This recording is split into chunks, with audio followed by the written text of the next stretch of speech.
Hello all, and welcome to my presentation tonight. Tonight I'd like to discuss the three important domains that I chose, which will be assessment, engagement, and communication. We will discuss these three domains as well with the online tools I chose to represent these three.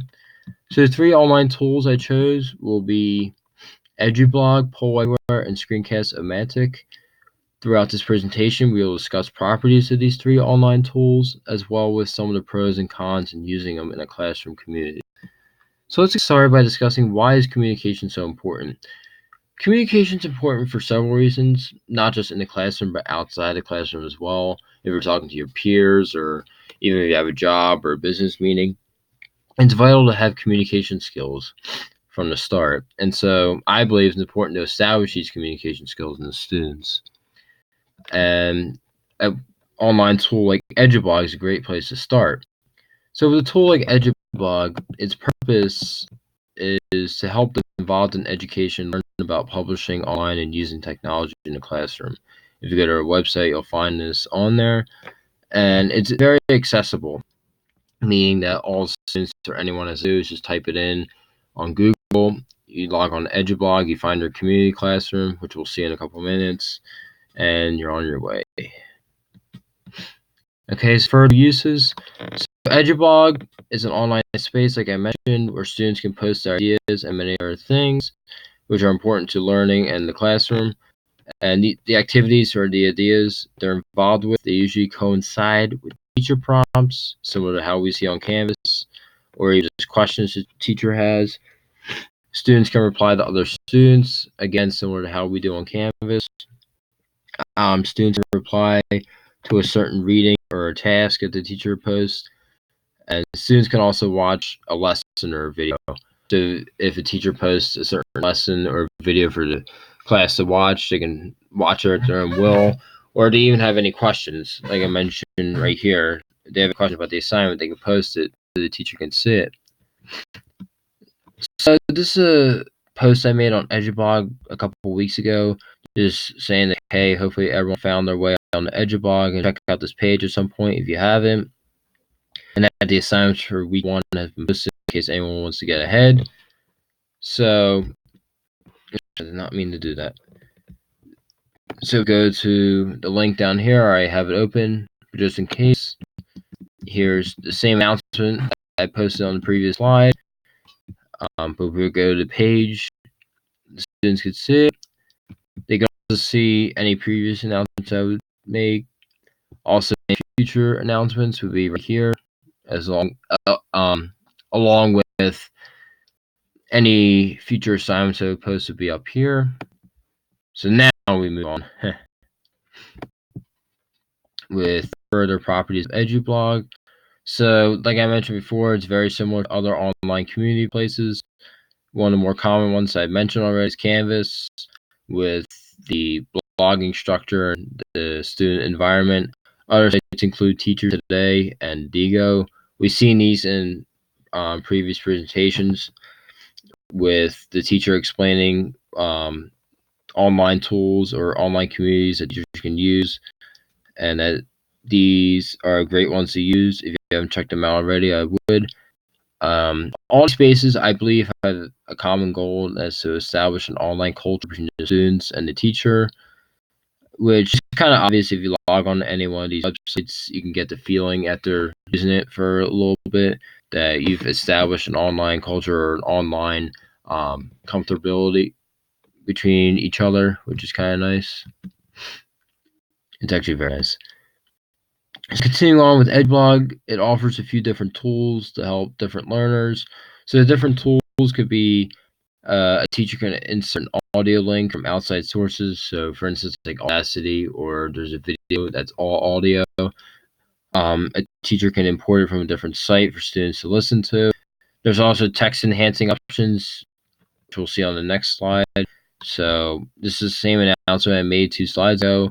I enhanced, bolded, underlined, colored some of the words, as we can see, and options are up here, very much like a word processor. You can bold it, italicize it, underline it, change the format, which is pretty cool. You can insert links if we click this. Audio, you can insert audio, change the status if it want public or private, and the visibility. So you name it, it's got it. Okay, so even though there's a lot of positive examples and uses of EduBlog, there's also a couple drawbacks. The one and the most common drawback is that students, they must upload videos from external websites or external sources, meaning they can't create videos on EduBlog. So they want a class to see a certain video, they have to import it from a different website like YouTube or even any podcasting website for the classes to see. This shouldn't be too big of a problem as long as they know how to do that. And not all students have a computer to access EduBlog, whether that be in class, outside class, or at home. So teachers just need to make the right adjustments for these students. And it's just, I think teachers can work around it. Okay, so the next topic I'd like to discuss is assessment and why it's so important. So assessment's important in every class we've taken. It's important to arrange some form of measurement to test students' understanding, whether it be in just their progress overall or a certain topic or a concept. And assessments in our previous classes were given in a form. They're usually given in exams, presentation, projects, skits, poems, you name it. And with a tool like Poll Everywhere, which you'll see in the next couple slides, is a very good way to assess students. And it's my favorite tool of the three domains, which we'll get into as well. So Poll Everywhere, it transforms one set of presentations into a two-way conversation with the audience. In this case, it was students, which assess the audience knowledge. We'll see that again in further slides.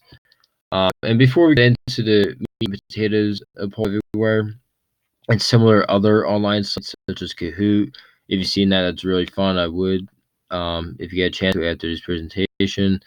Another site called Swift Polling, which again, it's very similar. You can create online questions that people can respond to. Okay, so now here's the gritty part of it. So a tool, Poll Everywhere is a tool where the presenter can create questions on a screen and the audience responds on the device, whether it be a phone or a computer or a tablet. And these questions assess the students in many ways. So the presenter, which is usually the teacher, they can use a variety of form of assessments, meaning multiple choice, short answer, and depending on if it's a multiple choice or short answer question, the students can choose from A, B, C, or D, type in their answer, or if it's a short answer question, just type in what the answer is on their phone or device, and it goes through. And when the class is done, usually the teacher can display a chart showing the audience results. So say, for instance, 68% of the class answer question A, or 50% of the class answer question B. And this feedback can be essential to know where students are at. Students can respond to questions, like I said. And if the teacher allows, the students can collaborate with one another about a particular question. It's happened a couple times in classes I had. So if we were to click right here, I can access Poll Everywhere. I already have it open right here. I'm just gonna click this to save time, but when I activate the poll, students can just either click this link right here. They can copy it into the URL or text this to 22333, and they can be a part of this poll. So they can choose from A, B, C, D, or E, just text in or type it in on their phone. And when they're done, I can make this full screen, next, previous, and show the responses right here, which is pretty cool. It's actually very cool. So continuing on with Poll Everywhere. Before I discuss the drawbacks, I want to get into why it's my favorite program real quick. I just think it's important for students to have a break from in-class exams. Coming from a kid who hated in-class exams when I was a student, it's kind of nice to have a break, like I said, and just a change of plans. So a teacher could do this in a class opening, like the first 5 or 10 minutes, or the closing 5 or 10 minutes of class. Just post a question on Poll Everywhere. The students can take out their phone or the device and just answer the questions, which is surprisingly is beneficial to the students and just a change, like I said. So now let's get into some of the drawbacks of the program. So I mentioned as before, not everyone has a mobile or online device. There could be a higher risk of cheating if collaboration is not allowed, so teachers just need to be careful. And audience results can be misleading sometimes if they accidentally type in a wrong answer when they meant A instead B, or they didn't have enough time and they can't change their answer. So teachers just need to be careful. Again, this shouldn't just be a form of assessment, but a tool that they can use. So last but not least is engagement. So why is engagement so important? Engagement is important for several reasons. It's important to keep your students engaged in whatever content you're using. And with a tool like screencast-o-matic, it can help keep your students engaged. So before we get into it, when teaching a subject, especially math like myself, there needs to be more than one way to approach the subjects. And there's a few different ways to capture the students' engagement in the classroom. One could be using a flipped classroom, so the students do the learning outside the classroom, do the homework inside, hence the name flipped classroom. Online videos, they can watch online videos, Khan Academy, like I mentioned before, or create podcasts. The teacher can create a podcast that students can access online, like on EduBlog, get a 2-for-1 deal, and the students can view it at any time. And these all will help engage the students in the content. There's new ways of presenting the material. Okay, so what is screencast-o-matic? Screencast-o-matic is a powerful screen recorder that allows users to capture anything that's happening on their screen. So as we saw in the previous slides, we could see everything that was on my screen, all the tabs are open, the background, etc. So this is very similar to other online tools that we've seen, like Active Inspire. There's one called ShareX, which is just a free online podcasting tool that anyone could use. You just sign up and you're on your way. So further properties of screencast-o-matic, it allows for different applications in the classroom, podcasting, like I mentioned. Students can record their own videos on how to solve a problem or if they have any questions. Teachers can create video tutorials, like a podcast, like I mentioned before, on certain subject matter. So if the class is behind or there's a snow day or certain students have been absent, they create videos for the students to catch up. And teachers can upload the videos they create on screencast-o-matic onto different sites. I mentioned this previous slide, but if they want to upload on iTunes, for instance, or on the EduBlog, they can. And it's important that learning is accessible to all. Hence, this program has a few different tools that students can use, such as trimming your videos. So if it gets too long and students just need to chop it up, they can. And the upgraded packages on screencast-o-matic, you have some drawing tools and highlighter. We'll get a little bit more into this on the next slide, but this could be detrimental as well because I think you have to pay for the upgrade. So this is not available at first, but I'm pretty sure the school can work around it.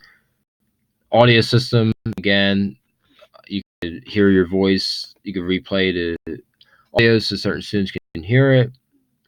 And you can upload your work that you post or that you record on screencast-o-matic onto another site. So real quickly, I took a screenshot of the website screencast-o-matic. Once you log in, you just create a free account and you just push play. As you can see down here, my thing is blocking it, but you just push play and record your video. Okay, so even though there's a few benefits, there are a couple drawbacks. Screencast-o-matic requires a Java 1.5 later version to install, which some computers might not support it, but they do have Chromebook options, which is very convenient, but it's something to be aware of. And similar to Poll Everywhere, not everyone has an online device to access this, so teachers just need to work around this. And not all the features I mentioned this before, like the drawing tools, are included in the free package. So in case any of the students want to draw on there has to be other ways to go about it. And screencast-o-matic only allows a runtime of 15 minutes per video, which is pretty long, but could be pretty short. So if someone wants to do a really long topic, they just have to split it up into certain segments. So after the 15 minutes, there is a fee for that video. So again, they just have to break it up to work around this. But anyway, thank you guys for watching. I hope everyone learned something. And here are my references in case anyone wants to see. But until we meet again, here's exit. And